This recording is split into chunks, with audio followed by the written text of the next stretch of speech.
¿Quién vive realmente de ese modo? Imítenme a mí, como yo imito a Cristo. 1 Corintios 11:1. Las historias que siguen son verdaderas. Hablan de personas que buscaron vivir sus vidas totalmente rendidas a Dios. Algunas aún viven, otras han terminado su carrera. Sus ejemplos difieren inmensamente entre ellos, pero cada uno lleva la marca de una persona verdaderamente transformada por la belleza y la realidad del amor de Dios y la guía del Espíritu Santo. En su carta a la iglesia en Sardis, Jesús dijo: tienes fama de estar vivo, pero en realidad estás muerto. Despierta, reaviva lo que aún es rescatable. Sin embargo, tienes en Sardis a unos cuantos que no se han manchado la ropa. Ellos, por ser dignos, andarán conmigo vestidos de blanco. Apocalipsis 3, 1 al 2 y 4 al 5. Jesús elogió a los pocos que eran fieles. De igual manera, hay unos pocos de cada generación que ofrecen ejemplos que vale la pena seguir. ¿Estará su nombre entre los pocos que enumeró a continuación? Nathan Barlow, un médico que escogió utilizar sus capacidades en Etiopía por más de 70 años. Nathan dedicó su vida a ayudar a personas con pie musgoso. El pie musgoso es una enfermedad debilitante que se encuentra principalmente en distritos rurales en personas que trabajan en terrenos de origen volcánico. Causa hinchazón y úlceras en los pies y la parte baja de las piernas. La deformidad subsiguiente, hinchazón, repetidas ulceraciones e infecciones secundarias hacen que las personas que tienen pie musgoso sean desterrados sociales equivalentes a leprosos. Conocí a Nathan poco antes de que muriese. Su hija Sharon Daly asiste a mi iglesia y lo había traído a su casa desde Etiopía cuando su salud comenzó a fallar. Después de solo unas semanas, él no podía manejar estar en los Estados Unidos.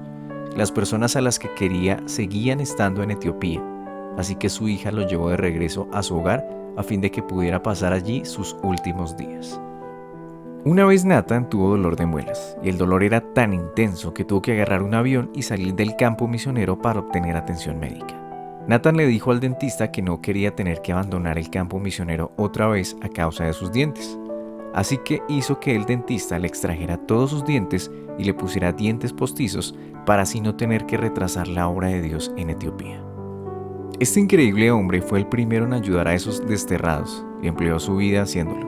Sin embargo, murió tranquilamente sin mucha atención. Nadie realmente le conocía. Me sorprendió que aquel hombre de Dios sirviera fielmente por tantos años. A pesar de tener un reconocimiento mínimo, testificar es algo hermoso. La obra que Nathan comenzó continúa por medio de su página web www.mossyfood.com. Simpson Repaparapu. A Simpson le pusieron su nombre inglés cuando llegó a un orfanato dirigido por misioneros cuando tenía unos 4 años de edad. Sus padres aún no le habían puesto nombre, lo que sucede a menudo entre los hijos pequeños de familias pobres y de castas bajas en India. La mamá de Simpson se casó siendo una niña cuando tenía unos 13 años de edad, una práctica que sigue siendo común en aldeas de la India. Simpson era su 6º hijo, y las mujeres de la aldea le dieron hierbas para poner fin a su embarazo a fin de que no tuviera que dejar de trabajar y tener otra boca más que alimentar. Pero las hierbas no funcionaron. Otros aldeanos le sugirieron que probase la medicina inglesa, pero cuando ella fue al doctor para que le practicase un aborto, él no acudió a la consulta aquel día. Así que Simpson nació y finalmente sus padres los llevaron al orfanato porque sabían que allí tendría una vida mejor, incluyendo una oportunidad de recibir educación. Simpson cree que Dios siempre ha tenido su mano en su vida, porque si hubiese sido por su madre, él nunca habría nacido. Actualmente Simpson divide su tiempo entre un orfanato que él comenzó y su ministerio evangelístico que lleva la palabra de Dios a aldeanos analfabetos por medio de Biblias en audio. Cuando le preguntaron cómo vive y de dónde recibe un salario, él respondió de la manera más sencilla y humilde: vivo por fe. No tengo familia ni esposa, así que ¿para qué necesito un salario? Él preferiría que ese dinero fuese para dar apoyo a otro programa para ayudar a personas o para exponer a más personas a la palabra de Dios. Simpson dice que al vivir de esa manera tiene que confiar en que Dios tiene su mano sobre su vida y que seguirá cuidando de él. También dice que su dependencia le mantiene en oración y cerca de Dios. Para saber más sobre lo que hace Simpson, visite la página www.beumin.org. Jamie Lang, Cuando Yami tenía 23 años de edad, voló desde los Estados Unidos hasta Tanzania con $2,000 en su cuenta de ahorros. Planeaba quedarse hasta que se le acabase el dinero y entonces regresaría a su casa. Yami se vio abrumada por toda la necesidad que encontraba, así que comenzó a orar para que Dios le permitiese marcar una diferencia radical en la vida de una persona. Después de unos 6 meses conoció en la iglesia a una muchacha de 8 años que cargaba a un bebé sobre su espalda. Yami se enteró de que la mamá del bebé se estaba muriendo de SIDA y que estaba demasiado débil para ocuparse de él. Yami comenzó a comprar leche en polvo para el bebé Junio para darle la nutrición que necesitaba desesperadamente. En aquel momento, su tamaño era la mitad de un niño sano. Yami se enamoró del bebé, Junio. Se preguntó si estaba siendo necia, una muchacha de apenas 24 años, soltera, estadounidense y blanca pensando en adoptar un bebé.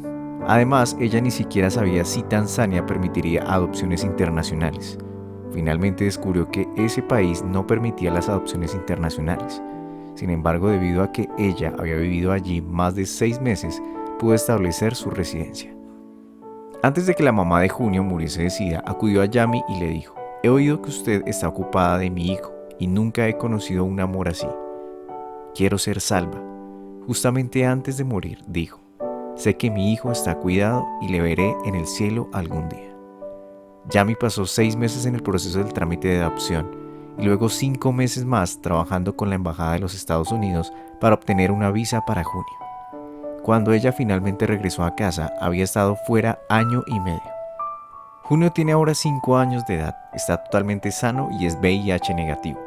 Cuando la mamá de Junio estaba embarazada de él, se tomó una pastilla del día después, más adelante en el embarazo a fin de abortar. Pero en lugar de eso, indujo un parto prematuro y debido a que Junio era muy pequeño, no se produjo sangrado durante su nacimiento. Así él no contrajo el VIH de su mamá. Lo que tenía intención de poner fin a su vida, Dios lo utilizó para salvarla. Desde que adoptó a Junio, Yami se casó, tuvo una niña y se va a trasladar a Tanzania junto con su familia para trabajar con Wycliffe, para traducir la Biblia para un grupo que nunca antes la ha oído. Marva J. Down. Marva nació en Ohio en 1948. Ella es una erudita, habiendo obtenido 4 másters y una licenciatura. También enseña en la Universidad Regent en Vancouver, British Columbia, y participa con la organización Christian Equipped for Ministry, Cristianos Equipados para el Ministerio. Marva ha escrito muchos libros, es un músico con mucho talento y habla al clero en conferencias por todo el mundo. Uno de sus libros, Unfettered Hope, A Call to Faithful Living in Affluent Society, Esperanza sin trabas, un llamado a vivir fielmente en una sociedad afluente. Habla concretamente de lo que es una respuesta fiel en nuestra cultura. Su vida es un reflejo de su creencia en que los actos de fidelidad aparentemente pequeños pueden causar un profundo e importante impacto en el mundo. Todos los beneficios de sus libros son para el apoyo de obras benéficas, como Stand with Africa, A Campaign of Hope, que apoyan a iglesias y comunidades africanas mientras soportan el SIDA, luchan contra el hambre y construyen paz. Marva y su esposo viven del salario de él como maestro, lo cual no es mucho. A pesar de los muchos problemas médicos de Marva, ella se sigue negando a tomar más dinero para sí. No puede imaginar gastarse dinero para hacer que su vida sea más cómoda cuando hay tantas personas que están desesperadas y moribundas en nuestro mundo. Ella dice que su auto Volkswagen Bug del año 1980, con la calefacción dañada, le ayuda a enfocarse más en la oración y a identificarse mejor con quienes tienen necesidad. Rich Mullins. Rich nació en 1955 en Richmond, Indiana, siendo el tercero de 6 hijos. Comenzó a estudiar música a una temprana edad y escribió su primera canción al piano cuando solo tenía 4 años de edad. Rich asistía de pequeño a una iglesia, la cual influenció más adelante sus composiciones. Comenzó a escribir canciones para artistas de renombre, pero en 1985 grabó el álbum de su debut. Durante los siguientes 12 años hizo música, viajó y ministró a miles de personas mediante sus letras sencillas y sin embargo profundas. Sus 2 canciones más conocidas son I'm So Good y Step by Step.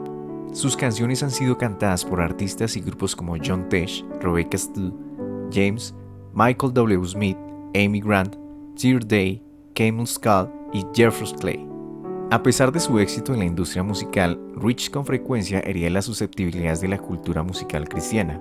Él no consideraba que la música fuese su propósito principal en la vida. Para él simplemente le capacitaba para buscar su más alto llamamiento de amar a las personas, los niños, sus vecinos, enemigos y no cristianos. A veces se presentaba a sus conciertos sin afeitar y descalzo, para evitar que otros le subieran en su pedestal. Con frecuencia confesaba sus pecados y fracasos en público. En 1995, Rich se mudó a una reserva de los Navajos en Arizona para enseñar música a los niños que vivían allí. Rich nunca supo con cuánto éxito se vendían sus álbumes porque los beneficios de sus conciertos y álbumes iban directamente a su iglesia. Ellos le pagaban un salario muy bajo y donaban el resto del dinero. En septiembre de 1997, Rich y su amigo iban conduciendo hacia un concierto benéfico en Wichita, Kansas, cuando su Jeep volcó. Ambos hombres salieron despedidos del auto. Rich murió cuando otro vehículo viró bruscamente para evitar el Jeep y lo golpeó accidentalmente. Tenía 41 años de edad. Rings. No sé exactamente qué edad tiene Rings, pero sin duda es lo que usted llamaría un hombre viejo. Tampoco sé dónde nació ni cuál es su verdadero nombre.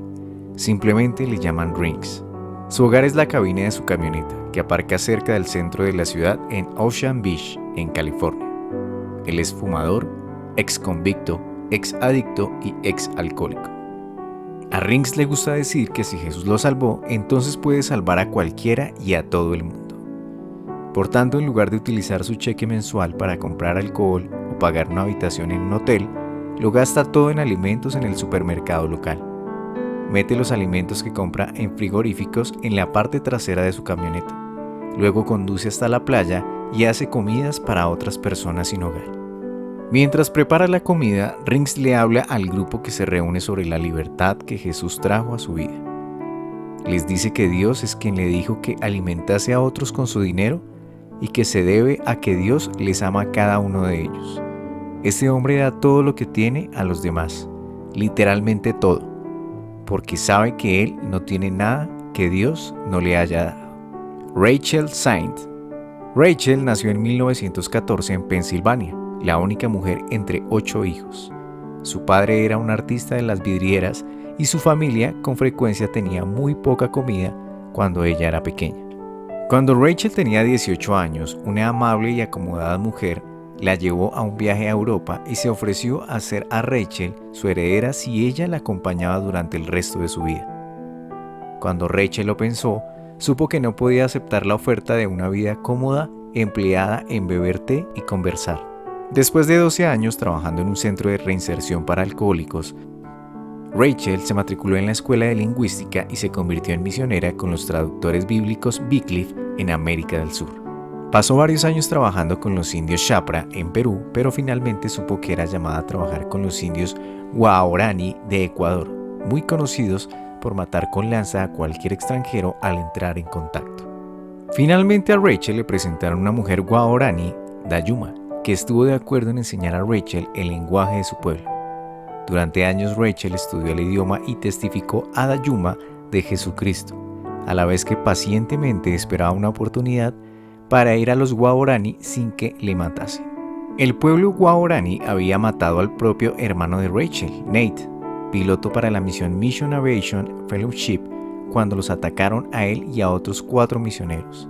Eso solo agudizó el deseo de Rachel de hablar a esas personas sobre el amor de Cristo. Después de muchos años, Rachel finalmente conoció al pueblo Guaraní y vivió entre ellos por 20 años. Con el paso del tiempo, su cultura de revancha y asesinato fue transformada al oír lo que ellos denominaban los grabados de Dios, las palabras de la Biblia. El pueblo Guaraní se convirtió en su familia. Ellos le pusieron a Rachel el nombre Guaraní Nimu, que significa estrella. Rachel finalmente tradujo el Nuevo Testamento a su idioma y hoy día está enterrada con su pueblo en Ecuador. En su funeral, un amigo guaraní dijo: "Ella nos llamó hermanos, ella nos dijo cómo creer. Ahora está en el cielo. Dios está construyendo una casa para todos nosotros, y es allí donde volveremos a ver a Nimu". George Müller. George nació en Prusia en 1805 y estudiaba en la Universidad de Yale cuando se convirtió al Señor. Hasta entonces había sido infame por sus deudas de juego, historias de borracheras y escapadas, pero su vida fue transformada cuando llegó a conocer a Cristo. Terminó sus estudios y partió para Inglaterra para ser predicador. Él y su esposa inglesa finalmente se establecieron en Bristol, Inglaterra, donde vieron a muchos huérfanos vagando por las calles, sin cuidados, sin alimento, a menudo enfermos y con una muerte virtualmente garantizada a temprana edad. En aquel momento, escritores como Charles Dickens y William Blake aún no habían captado la atención hacia el drama de esos niños y no se estaba haciendo nada para ayudarles. George y su esposa decidieron comenzar un orfanato que fuese totalmente gratuito y para el cual ellos nunca pedirían dinero ni apoyo. Cuando tuvieran necesidades acudirían solamente a Dios, confiando en que Él les diera todo lo que necesitaban. Muchas personas eran incrédulas y por tanto el propósito de los Müller al comenzar el orfanato tenía dos vertientes. La primera era, obviamente, ayudar a los huérfanos. La segunda era mostrar a las personas lo que era confiar en Dios para todo. Cuando se abrió la primera casa, George y su esposa Mary oraron por todo lo que necesitaban. Según los meticulosos registros de George, Dios le proporcionó todo lo que habían pedido. Cuando George murió en el año 1898, se había dado techo y cuidados a más de 10.000 huérfanos en los 5 orfanatos que ellos construyeron. Durante su vida, 1,5 millones de libras pasaron por las manos de George en forma de donaciones. Él dirigió cada céntimo hacia quienes tenían necesidad. Después de su muerte, un periódico británico escribió de George: él les robó a las crueles calles miles de víctimas, a las cárceles miles de convictos y a las casas pobres miles de niños indefensos y abandonados. Otro periódico observó que todo ello se había logrado solamente por la oración. Hermano Jun. Jun nació en 1958 en la parte sureste de la provincia de Henan, en China. Cuando tenía 16 años de edad, con su padre muriendo de cáncer de estómago y de pulmones, y su familia casi muriendo de hambre, Jun conoció a Jesucristo.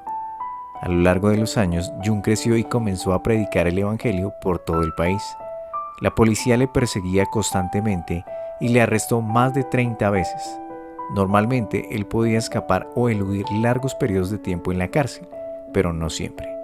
Jun fue encarcelado 3 largos periodos, incluyendo uno de 4 años durante el cual ayunó de agua y alimentos durante un periodo de 74 días. Aunque se considera médicamente imposible que alguien sobreviva todo ese tiempo sin agua, Dios lo sostuvo. Durante aquellos 4 años, él soportó una intensa tortura, incluyendo repetidas palizas con un látigo y múltiples corrientes con un bastón eléctrico. Más adelante, Jun fue llevado a una cárcel de máxima seguridad en Shenhong. Para asegurarse de que nunca se escapase de la cárcel, los guardias golpearon las piernas de Jun hasta dejarlo cojo. A pesar de eso, el hermano Jun salió de la cárcel 6 semanas después. Puertas y barreras que siempre estaban cerradas y atrancadas se abrieron milagrosamente. Ningún guardia trató de detenerlo. Era como si él fuese invisible para ellos. Cuando estuvo en el exterior y seguro, fue cuando el hermano Jun se dio cuenta de que estaba caminando sobre sus piernas rotas. El hermano Jun y su familia llegaron a Alemania en septiembre del año 2001, después de escaparse de China, donde Jun sigue siendo perseguido por la policía. Ellos ahora alientan a creyentes de todo el mundo, compartiendo lo que Dios ha hecho y está haciendo en China y en muchos otros lugares. Están muy implicados con Back to Jerusalem, un movimiento cuyo objetivo es predicar el evangelio y establecer congregaciones de creyentes en todos los países, ciudades, pueblos y grupos étnicos entre China y Jerusalén. Esta visión no es tarea pequeña, ya que dentro de estos países están las 3 fortalezas espirituales más grandes del mundo en la actualidad que aún han de ser conquistadas por el evangelio: los gigantes del Islam, el budismo y el hinduismo. Shane Claiborne.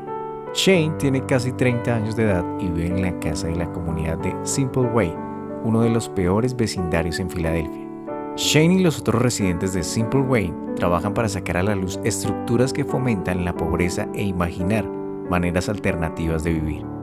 Ellos toman literalmente las palabras de Cristo en Mateo 25:40, cuando Él dijo: les aseguro que todo lo que hicieron por uno de mis hermanos, aun por el más pequeño, lo hicieron por mí. Sus vidas se tratan de amar a los pobres y quebrantados en una de las ciudades más difíciles de los Estados Unidos. Lo hacen en su propia comunidad a medida que alimentan a quienes pasan hambre, pasan tiempo con los niños del barrio, dirigen una tienda comunitaria y recuperan bloques en mal estado plantando jardines comunitarios. Shane es orador en muchas conferencias, iglesias y eventos por todo el país. Al seguir con la hospitalidad que caracterizaba a la iglesia primitiva, Shane se queda con familias cuando está de acuerdo en hablar. Él no pide unos honorarios concretos, solamente que los asistentes den lo que puedan para ayudar a apoyar el ministerio de Simple Way. Cuando viaja, Shane pide a quienes lo contratan que disminuyan el impacto ecológico de su viaje yendo al trabajo en bicicleta, juntándose varios para ir en un solo auto o donando dinero a una organización que valga la pena. Todas las ganancias del libro de Shane, The Irresistible Revolution, La Revolución Irresistible, se donan. En 2003, Shane fue a Bagdad con el equipo Iraq Pace Team, un proyecto de los equipos Boys in the Wilderness Christian Pacemakers, durante 3 semanas. Shane vio la invasión de Bagdad por parte de los Estados Unidos. Mientras estaba allí, visitó los lugares donde caían bombas diariamente, hospitales donde llevaban a los heridos y familias que habían quedado devastadas. También asistió a servicios de adoración con creyentes iraquíes. Para saber más sobre Simple Way, visite www.thesimpleway.org. La familia Robinson. Esta familia de 5 miembros con 3 niños de menos de 10 años de edad escoge celebrar el nacimiento de Cristo de manera única. La mañana de Navidad, en lugar de centrarse en los regalos que hay en el árbol, hacen tortitas y café y se dirigen al centro de la ciudad. Una vez allí, cargan el café y la comida en la parte trasera de un carro rojo y entonces, con la ávida ayuda de su hijo de 3 años, empujan el carro por las calles más vacías en busca de personas sin hogar para ofrecerles un desayuno caliente y satisfactorio en la mañana de Navidad. Los 3 hijos de los Robinson esperan con ilusión este momento de dar un poco de amor tangible a personas que de otro modo habrían tenido frío y probablemente no habrían desayunado.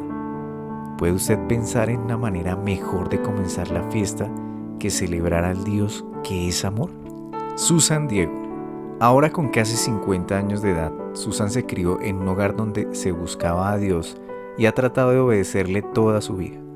Ha servido a Dios de muchas maneras, incluyendo trabajar con sus alumnos de secundaria en su grupo de jóvenes en la iglesia y en el instituto público, enseñar a madres jóvenes a ser amorosas, criar a 4 hijos propios, comenzar una escuela y abrir su hogar como un lugar de descanso para personas de todas las edades y lugares en la vida. Cuando Susan era joven, le dijo a Dios que haría cualquier cosa que Él le pidiese, pero que aborrecía hablar delante de personas y que preferiría que no fuese eso. Sin embargo, recientemente Susan sintió que Dios guiaba su corazón a hablar y que tenía que decir si llegaba una oportunidad. Y así fue. Durante las vacaciones de primavera este año, Susan, su esposo y sus 2 hijos pequeños fueron a Uganda. Allí, Susan estaba a cargo de guiar una conferencia para mujeres. Eso significaba hablar a cientos de mujeres, al menos en 10 ocasiones distintas, sobre numerosos temas. Al principio la idea aterrorizaba a Susan. De hecho, aún se le saltan las lágrimas cuando habla de ello.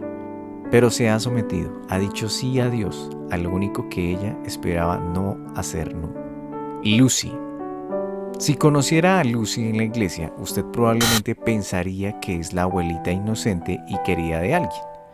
Ella es el tipo de mujer que se acercará y le hará un gran abrazo y luego se presentará. Usted nunca imaginaría que Lucy es una exprostituta. Cuando era adolescente, las drogas y la prostitución dominaban su vida. Por medio de una mujer cristiana mayor que se acercaba a las prostitutas, Lucy conoció a Jesús y su vida fue completamente transformada.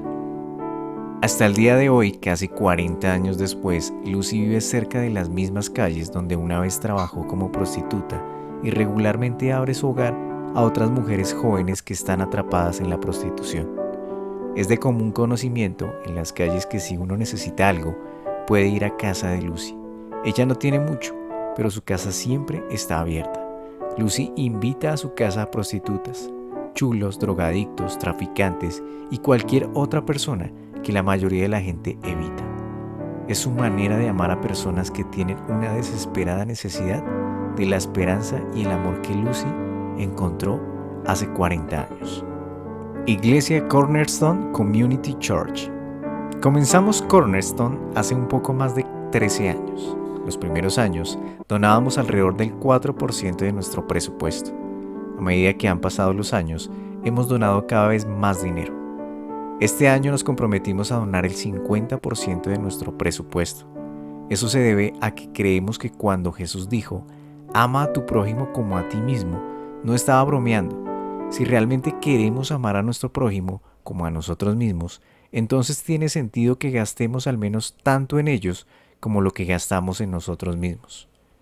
Otra manifestación de nuestro deseo de amar a otros es nuestro plan para un nuevo edificio. Inicialmente teníamos un hermoso plan para un nuevo santuario que habría costado muchos millones de dólares. Ahora, sin embargo, estamos en proceso de obtener permisos para construir un anfiteatro exterior que dará asiento a mucha gente y nos ahorrará unos 20 millones de dólares. Estoy seguro de que habrá días en que sea incómodo estar en el exterior, pero también habrá gozo al saber que estamos sentados fuera a fin de que alguna otra persona pueda tener una manta. Espero que estas historias de la vida hayan hecho algo más que alentarlo. Espero que hayan eliminado toda excusa para no vivir una vida radical y motivada por el amor. Espero que hayan desafiado a las multitudes que se sienten llamadas a los ricos e ignoran a los pobres. Si los ejemplos bíblicos parecen inalcanzables, espero que estas personas normales y corrientes le den esperanza de que usted también puede vivir una vida sobre la que valga la pena escribir.